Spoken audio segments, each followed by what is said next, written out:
Berdoa untuk hal yang tak nyata. Salam dari Epafras kepada kamu, ia seorang dari antaramu, hamba Kristus Yesus yang selalu bergumul dalam doanya untuk kamu, supaya kamu berdiri teguh sebagai orang-orang yang dewasa dan yang berkeyakinan penuh dengan segala hal yang dikehendaki Allah. Kolose 4 ayat 12. Berdoa adalah tindakan yang tidak mudah. Mengapa? Karena kita harus membayangkan apa yang kita doakan. Bukan hanya membayangkan, tetapi kita juga harus memiliki hati yang penuh belas kasihan kepada orang yang kita doakan.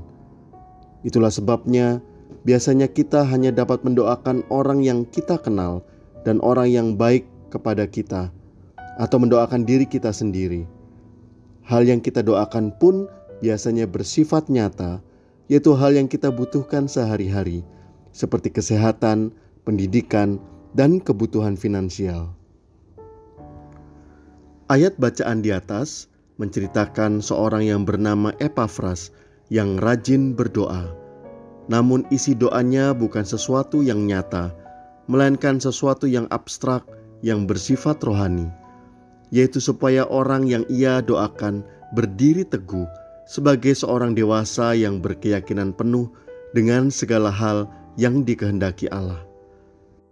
Apakah Anda bisa memahami maksud doa Epafras jika Anda adalah seseorang yang didoakan olehnya? Kedewasaan rohani memang menentukan isi doa kita. Itulah sebabnya Rasul Paulus sering berdoa untuk hal yang tak nyata dan sulit dimengerti, seperti juga doa yang tertulis di kitab Roma ini. Semoga Allah, sumber pengharapan, memenuhi kamu dengan segala sukacita dan damai sejahtera dalam iman kamu, supaya oleh kekuatan Roh Kudus kamu berlimpah-limpah dalam pengharapan. Roma 15 ayat 13. Di sini Rasul Paulus tidak berdoa untuk hal yang bersifat materi, melainkan supaya oleh kekuatan Roh Kudus kita berlimpah-limpah dalam pengharapan.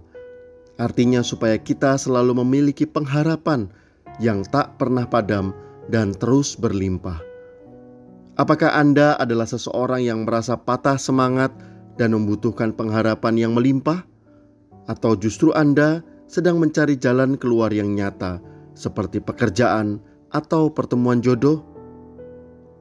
Lalu jika Anda sudah memiliki semangat yang berlimpah, apalagi yang Anda butuhkan untuk menjalani kehidupan ini? Kepada jemaat di Efesus, Rasul Paulus berdoa supaya mereka dapat menerima roh hikmat dan wahyu untuk mengenal Allah dengan benar. Inilah doanya.